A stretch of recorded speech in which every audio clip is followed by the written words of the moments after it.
చెప్తున్నా సినిమా మాత్రం block buster hit. Second half అయితే నెక్స్ట్ లెవెల్.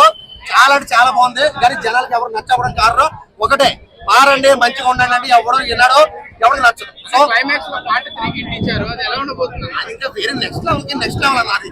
నిజంగా అసలు నేను చెప్పకూడదు అన్న, ఎందుకంటే నేను ఎన్ని చెప్పినా కూడా నన్ను దిగుతారు. చెప్పాలి బొచ్చు మారమంటే ఎవరు అసలు. అందులో ప్రతి ఇంట్లో నుంచి, నేను ఒక్కటే భారతీయుడు కాదు, ప్రతి ఇంట్లో నుంచి కూడా ఇంకా భారతీయుడు రావాలి అని చెప్పి మోటివేషన్ చేస్తే కొంతమంది కుర్రోళ్ళు వాళ్ళ ఇంట్లో ఉన్న అవినీతి పరులైన వాళ్ళ తల్లిదండ్రులు పట్టించడం, అందులో వాళ్ళ అమ్మ చనిపోవడం, అంటే మంచి చేస్తున్నప్పుడు ఎక్కడో చిన్న మిస్టేక్ జరుగుతుంది, ఏదో ఒక విషయంలో మిస్టేక్ జరుగుతుంది.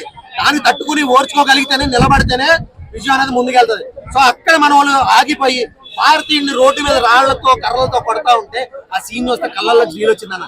మంచి చేసేవాడికి ఎప్పటికైనా రాళ్లు పడాల్సిందే. ఈ రోజు నువ్వు మంచి చేస్తున్నావా, నీకు ఒక ఫ్రేమ్ వచ్చే వరకు ఆగుతారు. ఒక ఫ్రేమ్ వచ్చిందా నువ్వు డెవలప్ అయిపోతున్నావు అంటే నిన్ను ఎలా తొక్కాలి, నిన్ను ఎలా కిందకి లాగాలి, నిన్ను ఎలా నాశనం చేయాలి, ఇదే టార్గెట్.